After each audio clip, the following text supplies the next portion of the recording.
Yeah, welcome along to episode 86 of the From the Valley podcast, Brisbane Business Life. I'm your host, Tim Wilshire. Today is the 7th of February 2020, and today we've got, I guess, an expert in the real estate industry on the podcast today, very well known on the north side of Brisbane, Madeleine Hicks. Welcome along. Thank you, Tim. It's great to be here. Thank you for the invitation. No, and obviously thank your friend over here, Carolyn Lovett. Now, Carolyn, very well connected in Brisbane, and thought you'd be a great person to have on the podcast. So, thanks very much, Carolyn, for teeing up the invitation here today. That's all right, Tim. My time will come. Thank you. My time might. Oh, hang on, just turn that off. Sorry about that. Okay, so where we usually start the podcast, Madeleine. Madeleine has her own real estate company called Madeleine Hicks Real Estate, situated out of Everton Park, also maybe offices in North Lakes and Bribie, is that correct? That's correct, yeah.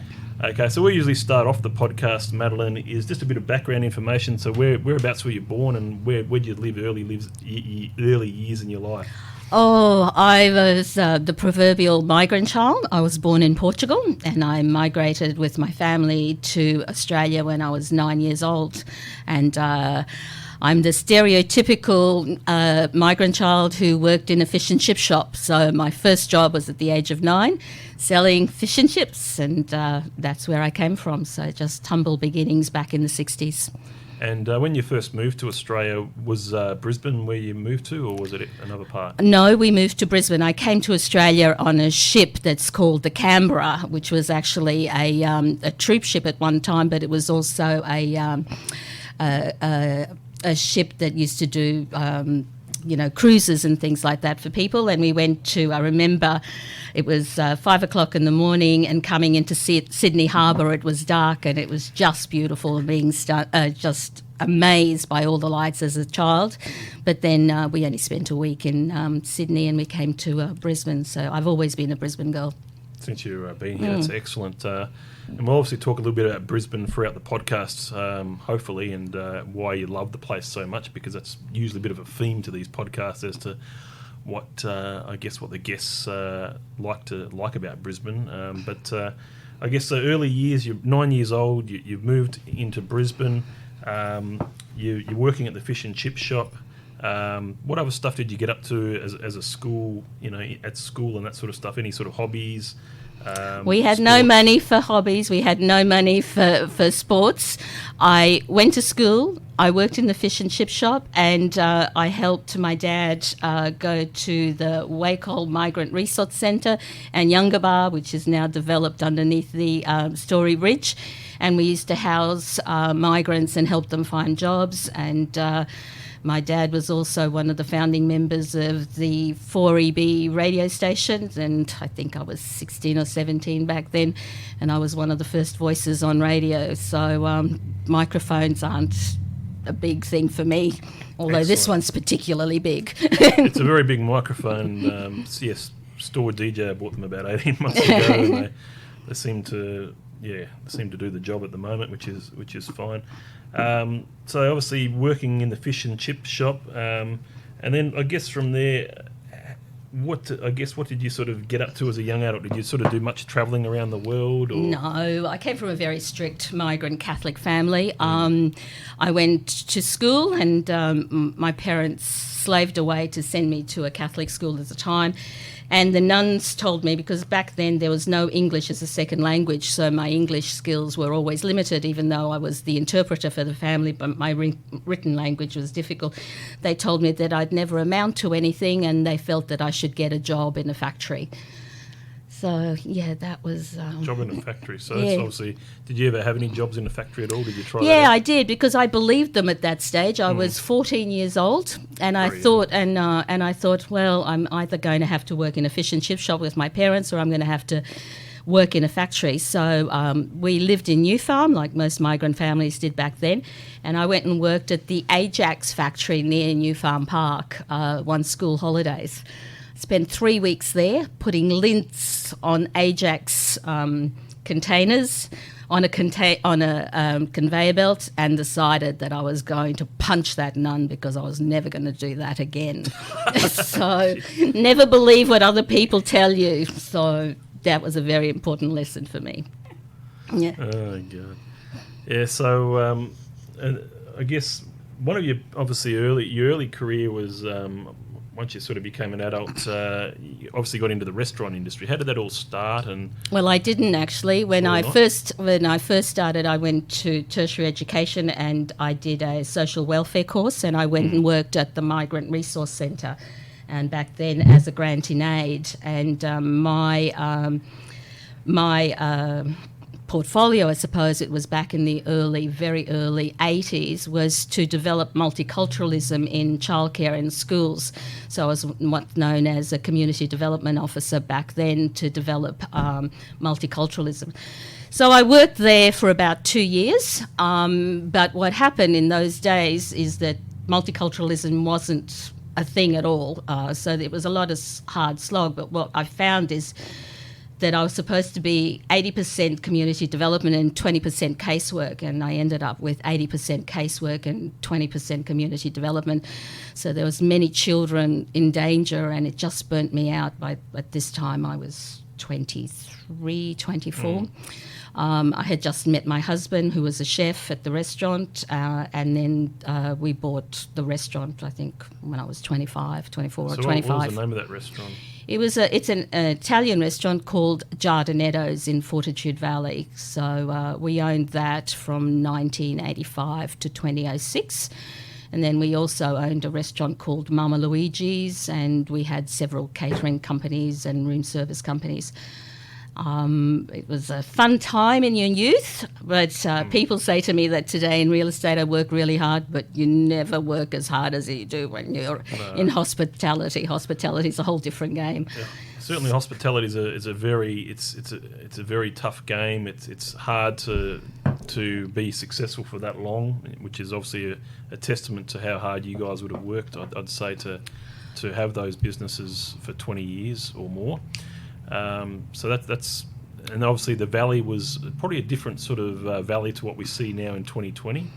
I was very involved back then. One of the secrets to our longevity and to probably our success was that I was involved as an agent of change with the Valley Business Association back then, and I was also very involved within the community. So, we had our 30th year anniversary at our restaurant. The restaurant had been established for 30 years, and we had a big party. Lord Wedgwood was our special guest. And we had, and we raised funds for Centrecare, which was just starting off back then with Father Peter Dillon. And our MC was our she'd just come out of the children's, beautiful ex-governor. I'm having a blank, tall, wonderful woman that was our governor, and she was just Anyway, she was just amazing, and we had the premier there, and at that time we raised a huge amount of money to help Centrecare. So I've always been very, very involved in the community, and I think that's really essential. I think businesses have a responsibility to the community. Without a strong community, we can't have a strong business, and without a strong business, we can't have a strong community. So there's an interlinked, and I've always believed in giving without expectations, and that's where I come from, and that's who I am. That's really, really good, Madeleine. Definitely. I want to sort of dub 2020 more the year of the community. Obviously, as a society, we'd like to sort of come together and continue to support one another. And I think that's important going forward, rather than try to, what you see a lot in this online social media world is a lot of things where people look for ways out, look for ways to discourage one another. Well, one of the things that I believe is, and you would know this, Tim, being a business owner is a very lonely business. So there are times there's some very good highs, but there are some very dark days as well. And it's so good when you've got a tribe that can support you, and you've got people that you can call on that are non-judgmental, that understand. I have a staff of 15, and I work for them, so they have a responsibility to me. Yes, they do. You know, they have a responsibility to show up, do their job, and do all this. But I have a bigger responsibility to them.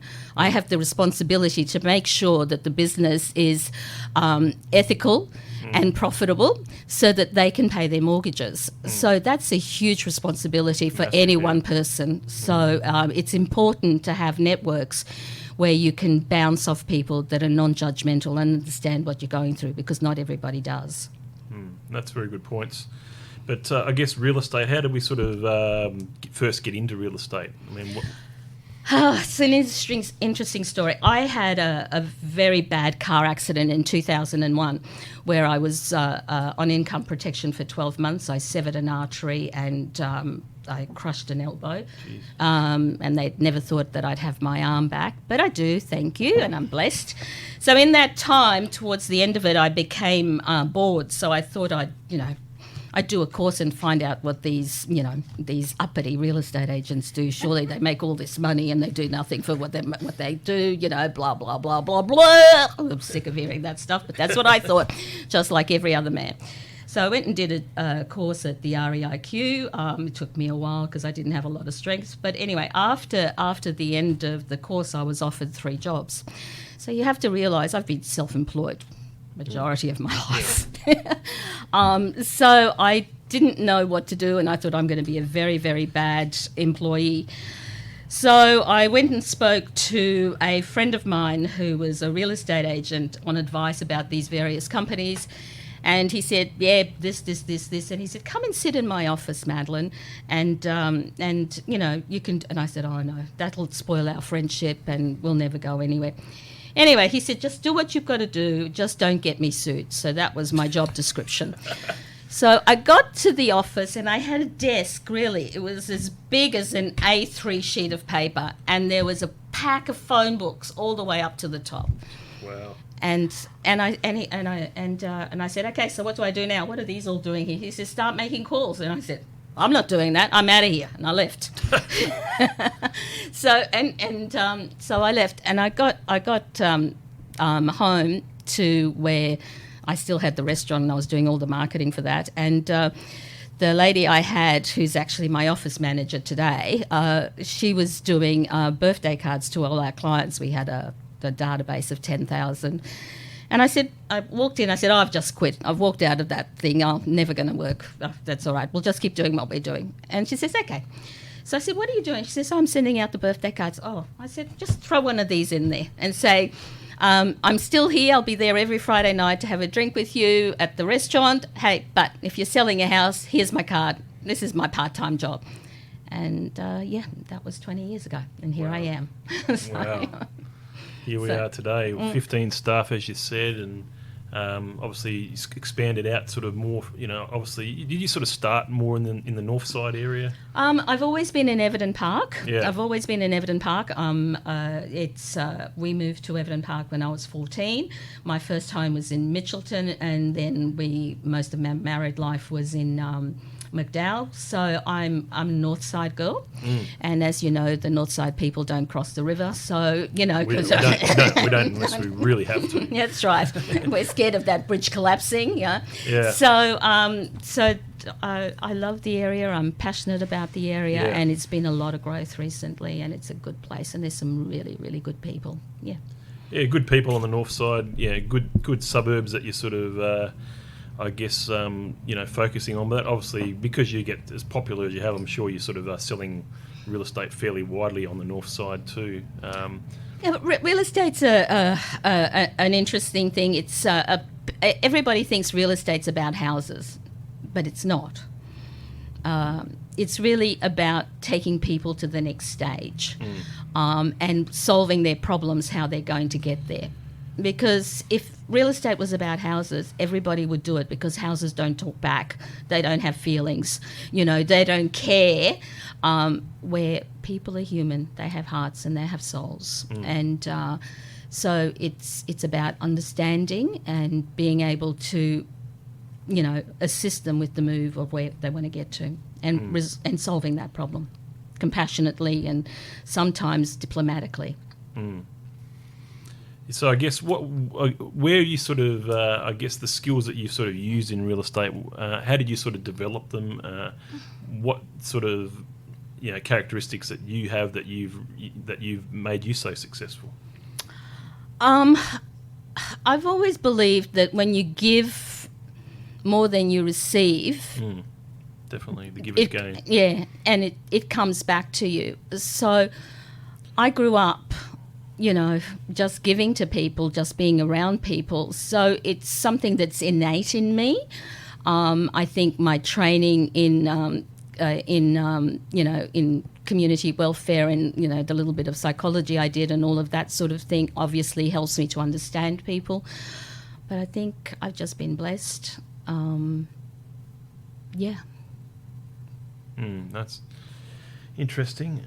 So let's talk a bit about, we obviously can keep coming back to real estate, but one thing I wanted to sort of talk about also on the podcast was networking.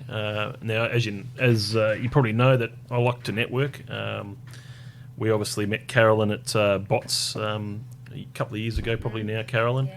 Yes. Carolyn, obviously with the WOW Awards. What's the other name of your business that you? Credible Source Solutions. Yeah, Credible Source Solutions. So certainly network there, and we go to Bots every 2 weeks on a Friday, and obviously part of the Valley Chamber of Commerce. There's always something going on with the Valley Chamber of Commerce.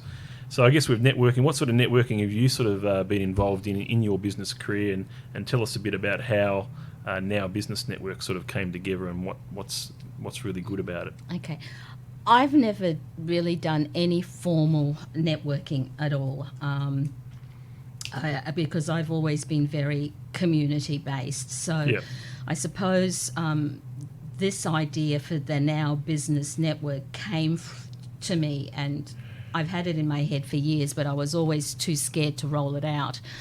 Was that I was a member of Lions and Giving Back, and I found that when Lions started, originally it was about business people giving to the community. And as I said earlier, I believe that businesses have got a huge responsibility to give to the community, and a strong community makes a strong business.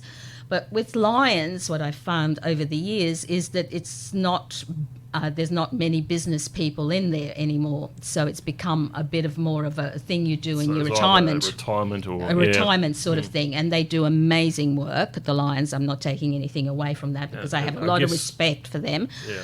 But I felt that there was a gap in the networking. So there's the BNIs, which are just boom, boom, boom, boom, boom, boom, boom, and then there's lots of networking, but they're all profit-based networking, or the chambers.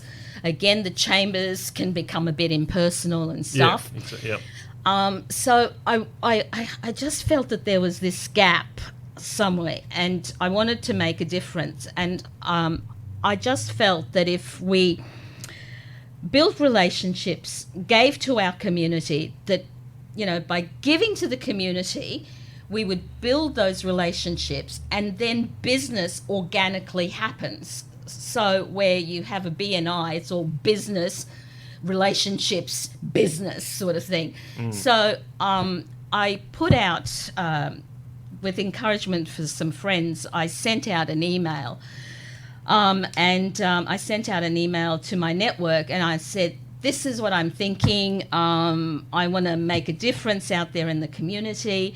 And if we give to the community, we can build relationships and business happens. So I sent out, I don't know how many emails, and I booked a little cafe thinking I might get 10 people if I was lucky. Mm-hmm. On that, back then, 4 years ago this August, we had 40 people lining up to come into this cafe, all to sign in, and it just took my breath away, and I was overwhelmed. That's a very good strike rate, isn't it? It was phenomenal. I think it just happened at a time where that gap was there, and business people just wanted to help. And what sort of area were you focusing on? Was it you sort of around Everton Park? Everton Park. It was just Everton Park because that's where my business is. Yep. Since then, it's changed a lot. In the last, it'll be our 4th anniversary this year. We're now incorporated. We've got some founding members that were there at the initial time, and we've got some new members like Caroline. The organisation is so much more than me. It's an amazing thing, and the people that are there, they're all passionate about the community. We're all like-minded. There's no spruiking of businesses. There's none of that. But the amount of business that happens is unbelievable. There's one particular woman in this group who's now our chair, Marianne Strello. I've rung her up at 9 o'clock at night and I've said, I'm having these issues, blah, blah, blah. She's met me somewhere and we've worked through them together. As I said to you, being in business is sometimes a lonely place. But the friendships and the camaraderie that we've made and the funds we've raised to give back to the community is just unbelievable. And it's been a culture that has taken my breath away. I keep saying that, but there's no other way to describe it. There's so much passion. There's so much... I love to hear these sort of stories because I myself didn't know too much about the Now Business Network. Carolyn has spoken about it to me a couple of times. I had a feeling that it would sort of be like a network group that sort of, with the focus on, an organic way of business being done through everyone sort of like-minded. So that sort of does ring true from what you're saying there. So and I being involved in communities, since 2003 when I first joined Apex.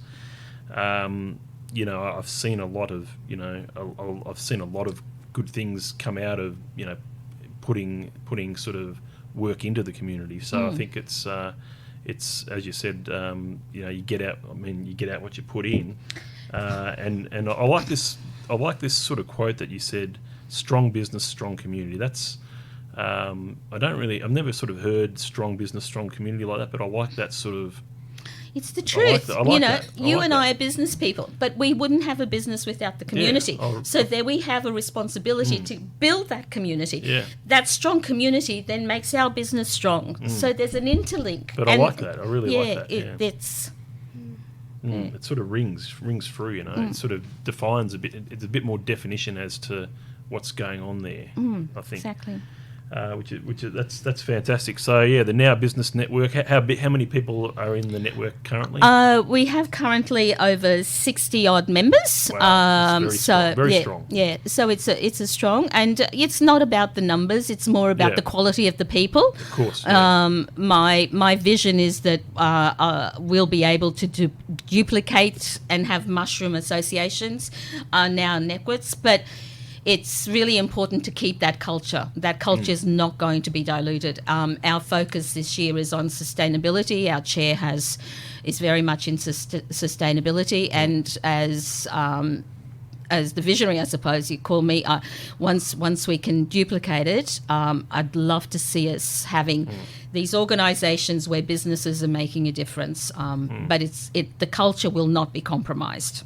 Yeah. I think with the correct me if I'm wrong on this, but one of the influential people in your network is also in State Parliament. Is that Tim Mander? Is he involved?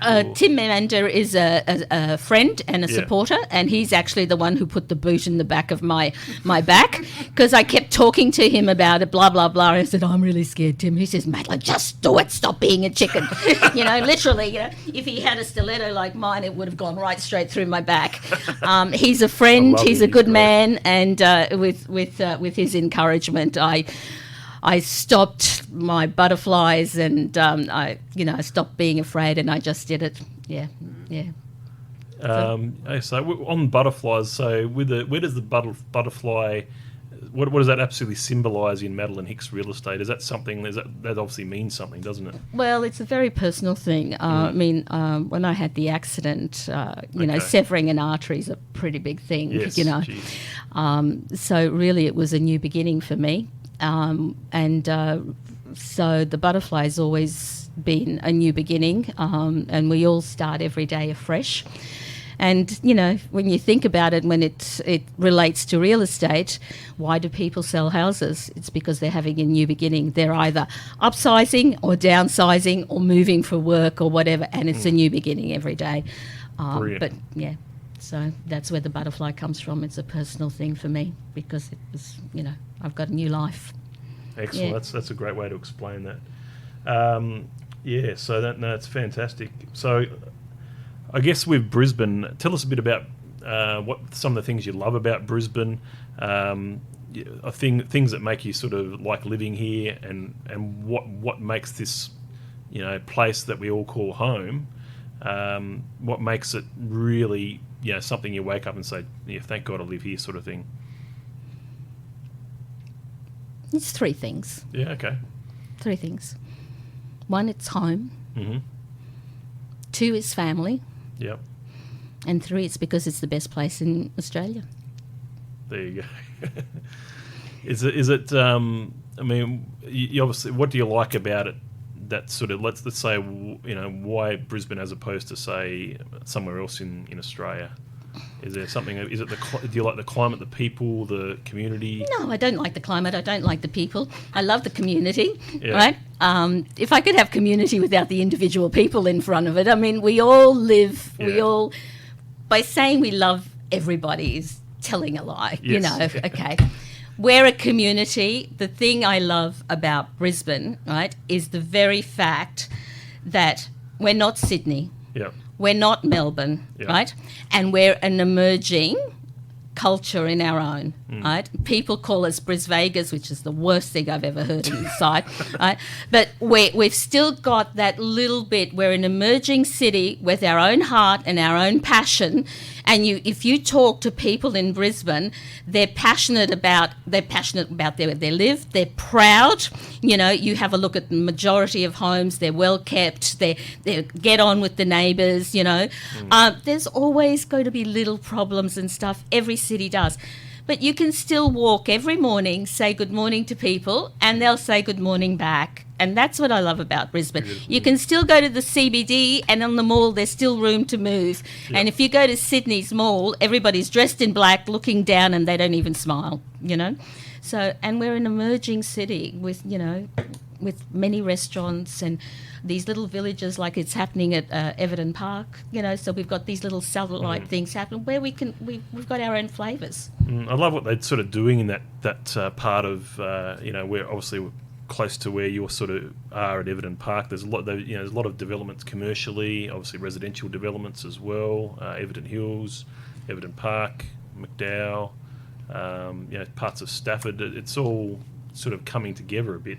What do you sort of see in the future for the area? What sort of... Look, I think Everton Park and that whole northwest region, it's only 10 k's from the CBD, yeah. So it's a matter of time. I think we've lived under a Cinderella effect. People have forgotten about us because we were just Middle Australia, but Middle Australia is the heart of Brisbane. And I think people are now realising that within that 10 k's, there's lots of opportunities, and we're not parochial as far as we're not isolated. We still have, there's good transport, there's good infrastructure to get to the CBD. So it's been a long time coming, but the gentrification of that area is happening, and probably if you wanted to buy into that area, it's already too late. And it's a good place. It's good people, and what makes it a good place and good people is just it's Middle Australia, and that's the heart of our country. Yeah, definitely. So some of your being a lady that's sort of owned restaurants and that sort of thing. I guess what are your sort of favourite places to go to as far as cafes and restaurants currently in Brisbane at the moment? Where do you sort of like to spend and relax and go out for dinner somewhere, or a cafe or that sort of thing? What are some of the places that really that you like to sort of call home in a way? My kitchen at home, and my husband's cooking, and I'm in a glass of wine on the other side. Good answer. Good answer. Honestly, I just, Yeah. I've been in the industry for a long time, and the best thing is a home-cooked meal. And my Good husband's answer. a chef, and I just like having a glass of wine on the other side of the kitchen bench while he's working. I interviewed I had last Monday off, and I interviewed a new employee that I've just hired, and she came in, and I was there in my, I think I was just wearing, it was really hot, a flowing caftan thing, and I had my swimmers underneath, my thongs on, and my husband was cooking brownies in the kitchen. That's the best thing we could do. Yeah. So, yeah, that's my favourite thing to do, is be at home. That's great. So I guess tell us a bit about how Madeleine Hicks Real Estate sort of started. I mean, obviously you're working for other real estate companies first, but when did you decide to sort of take the plunge and really start, what has become a very well-known real estate agency here in Brisbane? I worked under the franchise system for years and years, for over 10 years. And in 2013, I took the plunge on the 1st of January and opened my own independent. Franchises, you've got to colour in the squares. They forget that you're not selling houses, you're actually dealing with people. And I got sick of selling houses because I was dealing with people. Yeah. So I decided to become an independent agency so that I could then tailor-make and meet the needs of the people. Because houses don't have any needs, the people have needs. But in the franchise system, the corporate system is get them sold at any price, just get them moved. And that's not what it's about. It's about helping people get to the next stage. And so I went out on my own with myself and my assistants and went, oh my goodness, what am I doing? So And that's how it started, yeah. that's how it started. And here we are in 2020. You said you had 15 staff. And Bribie Island, when did it start? When did you sort of get to sort of Bribie Island and selling real estate? Bribie Island's only very fresh. I had very fresh. We've only really just started like a week ago, and I've got 2 staff up there. We've just put on another lady as well. I had a breakfast meeting today, and we're just rolling out the marketing and all of that stuff coming out. So so it's very, very new. We've just become a contributor to one of the local papers, so I'll be writing blogs and doing all of that for that sort of stuff. It's been a busy morning. I've just done all of that before I came here. So yeah, no, that's excellent. That's your time's very valuable. So certainly thank you for obviously coming and seeing us on the podcast anyway. Right. So I guess, and obviously people are sort of warm to you, and obviously you've become more well known, and obviously your business has grown quite well over the last decade. Tell us a bit about the last decade for real estate in Brisbane. What do you think? Because I guess some of the listeners might always like to get a bit of a professional's perspective on what's actually happened in the market. From someone who's actually selling it day to day. Well, the last 12 months was probably the most interesting 12 months we had in real estate since the GFC. We had twin. I suppose you'd call it a twin year. The impact of the impact of the federal government's election last year just killed business until after the election. And in real estate, June, July and August are traditionally our quietest time anyway, because everybody's doing tax and they're not thinking about anything else. But the last quarter in September to December, I wish there'd been 2 of me, because we were just so busy. It was crazy. And what we were seeing for the first time was multiple offers come into play, prices rising again. We've had a really busy week in January, and listings have tightened up really, so there's no stock. So I've been doing this for years and years, and whenever stock gets this tight, 2 things happen. All the cowboys leave the industry. They just leave the industry. Can't get a listing, yep. They can't get a listing. And what also happens is the rule of supply and demand happens. So when there's no supply, prices go up. So there's never been a better time really to to look at selling, because the prices at the moment, we're getting multiple offers on nearly everything I do, only on the weekend. But listen, I've had people who've been looking for houses for years and years, and I call them especially the younger generation. Everybody's scared to make a move, so they come in with clipboards and they've got 10 points that they've got to fill everything. And I've had families that have done that for 2 years, and it's cost them $100,000 extra because they didn't make the decision 2 years ago. So my consideration, or asking you to consider, is doesn't have to be perfect. Just get into the market, hold. Real estate in the long term only goes up. Yeah. The first house I bought was $34,000. That recently sold in Mitchelton for $780,000. There's no way I could have saved that money if I hadn't bought that house. Exactly. Really good points there. And people forget, you want to get in, the opportunities can easily be, go to the wayside very quickly. So whenever is the opportunities there, you got to take advantage of it, especially when it comes to things like real estate. Everybody talks about the bottom of the market, and I'm going to really wait in the bad bottom of the market. But you only know when the bottom of the market happens when you see the prices going back up. Exactly. Okay, so if I had a crystal ball for every client, I would be a very, very rich woman. So again, just get in and do it and stop procrastinating. Some very wide words from me. A lot of experience over the last decade in basically dealing with young families and older families and people moving from one property to the next or getting into their first home. I guess with you'd obviously cater to lots of different age demographics when it comes to sellers and buyers.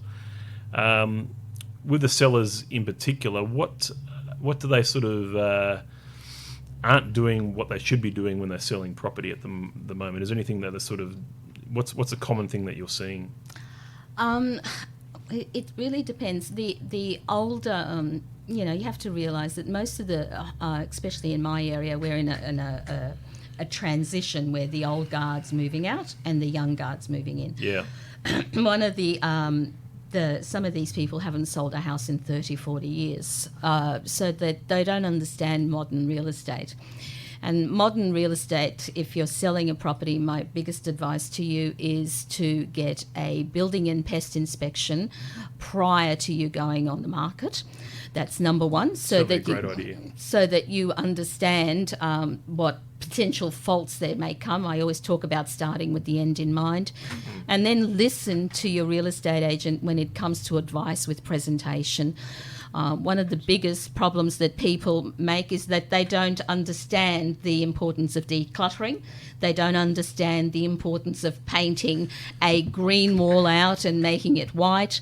They don't understand the importance of sometimes staging a property and how that can add value. They just see it as costs, but some of those costs are really, really worthwhile because they pay,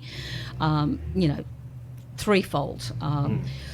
And these are the reasons, and the most important thing is that, we all want to get the best price, but in this industry it's known for over-promising and under-delivering.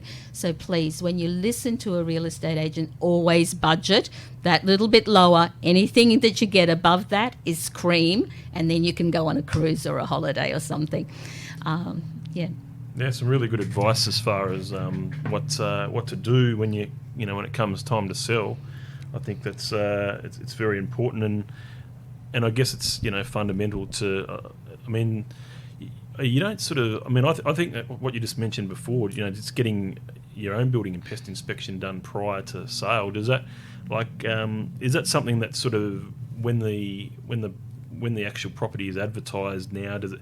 And you're sending all the information. You're actually sending through the report for the building and pest as well. Is that? Well, you can use that as an instrument to help in the marketing. Yeah. But the most important thing is that if there are any issues, it allows you to fix them. Yeah. So an issue that and an issue that might cost you $500 to fix, or give you a simple thing. Sometimes our roof. None of us go up there to have a look at the roof.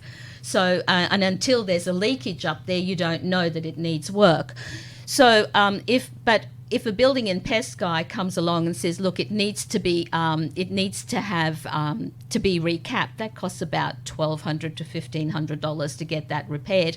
Where if the building and pest for the buyer comes along, the buyer's going to want a lot more than that to as a reduction.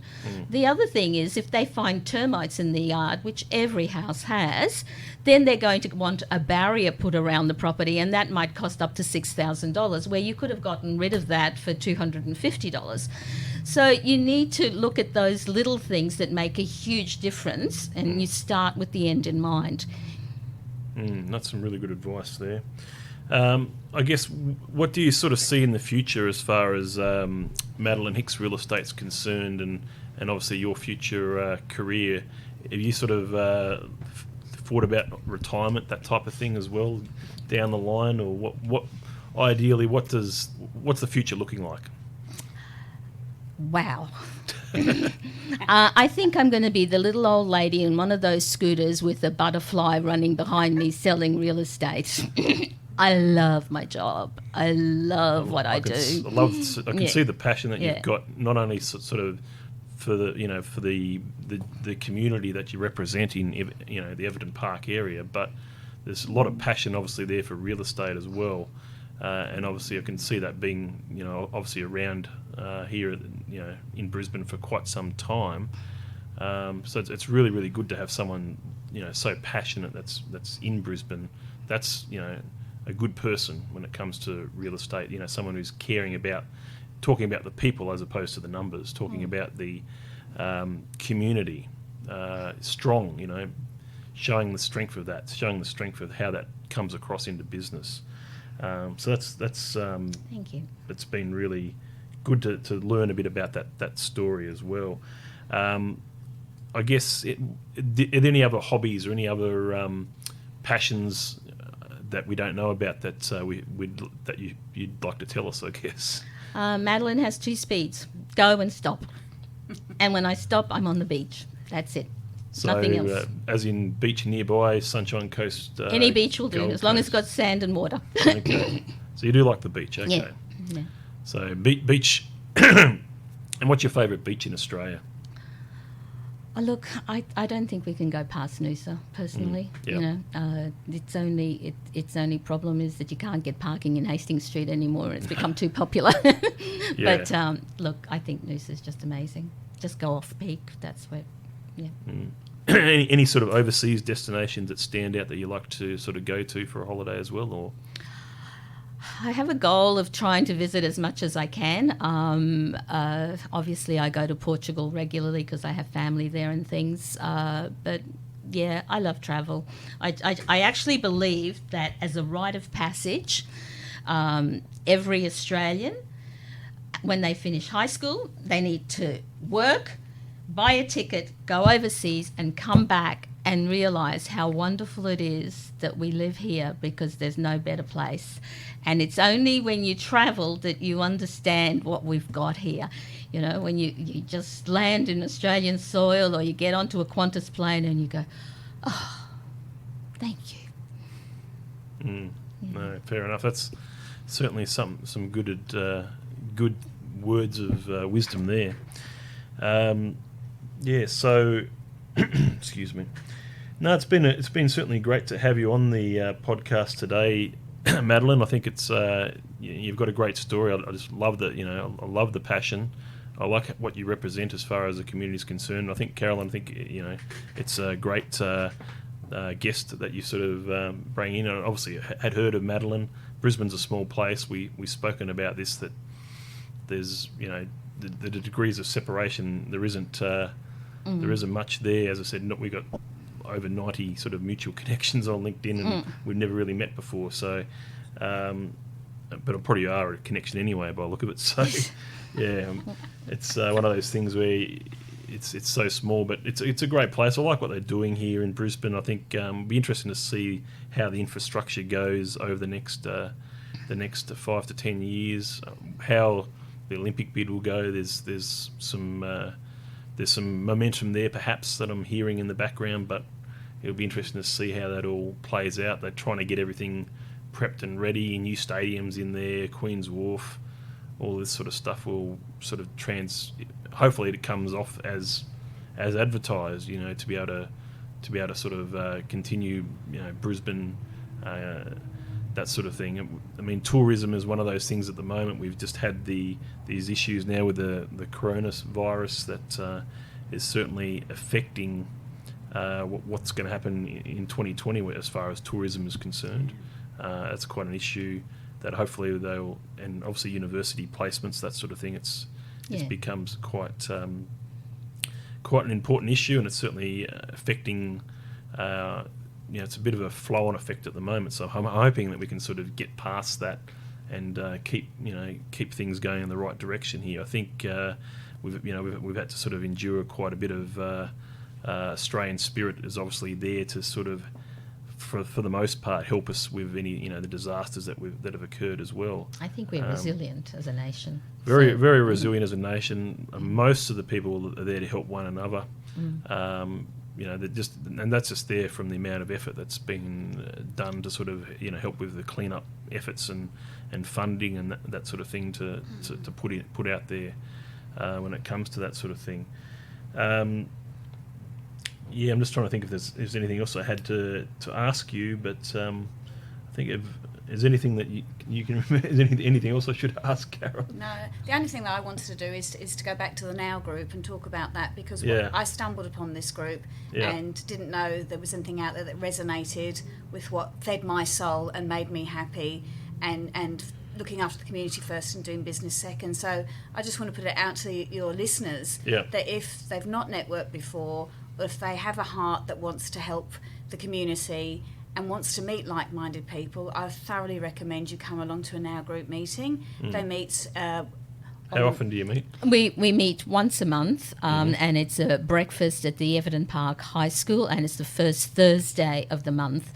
Alternatively, if they would like to talk to me about, being active in starting another Now group, that's something that I'd be really passionate to look at as well. I mean, I should come along one morning, shouldn't Absolutely, I? Yeah, just have a look at it. Yeah. It's just one morning just to see what it's like. Yeah.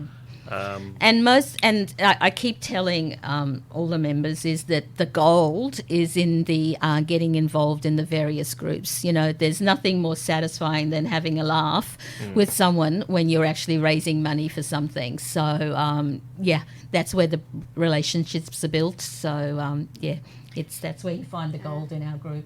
And it's good because you can bring your ideas to the group. So if they do amazing Bunnings sausage sizzles and raise amazing money, but I can't get involved in those from a time component. But we've just recently introduced in the last few months what we call a Now Wow Award, which is part of my business concept, which is giving to people for the great exceptional service or work in the community. And that's supported by the Now group now. So we actually once a month pick somebody that we as a group on the board have identified, and they're presented with a Now Wow Award. So we had Jack Poole, he's our Meals on Wheels guy who attends their sessions, and he gives so much of his own time and effort to the community and Meals on Wheels. He was one of our Wow Now recipients, and the look on his face, the fact that he was appreciated, that fed our soul. That's when we knew. And he's 86 years old. We had a model there. And this week we presented. Yesterday we presented to a couple that are in finance, Catherine and Terry Harrison, and we call them the dynamic duo. They're quite achievers. That they look after people. They make sure they're emotionally supported. They help the Now group so much, and to see their faces yesterday and to be recipients of a Wow Now award, they just I didn't realise how much this would resonate with people and how much we thought we were appreciating them, but that little effort that we go makes them feel valued, and then some from them as a result. Yeah. No, it's really, really good. It's. I just want to also give you an example. The Now group is not all about raising funds to give to charity, and as I touched on, it's about supporting each other. One of our members business owner was diagnosed with cancer, and he lives on his own. So we organised a fridge, and we organised, a roster amongst all the members for food to be delivered to him. So, and that really, he's really now good. healthy. He's now healthy. He felt supported. He never felt alone. So those are the sorts of things that we try to do. Just as we're a community, so trying to look after each other. Yeah. No, that's a really good example of what you do with the Now Business Network. So I do look forward to coming along to a breakfast in Everton Park. Thank you. At the We look school. forward to having you, Tim. So let me know when the next date is, and I'll try to get it penciled in. Is it this month or next month? Next month. Next month. Is it usually what date? We'll get it. Yeah. We'll put you on our mailing list. Believe me, we have a membership chair who's very dogmatic. That's me. I'll give you a card as well. Anyway. Thank you. Thank you very much, Madeleine. No, it is Friday, the 7th of February. It's been great to have Madeleine Hicks on the podcast, as well as some nice, important comments from Carolyn Lovett, who may have her own episode one day. We'll see what happens. But thank you very much. It's you got a great story. Just love, as I said, can't help but love the passion. Can't help but love what you do for the community. So thank you very much, Madeleine, for coming on the podcast. We'll get this uploaded today, shared around to your network and community, and stay in touch, and I'll try to stay in touch as well. Thank you. Appreciate the opportunity. Thank you, Tim. No worries. Thank you.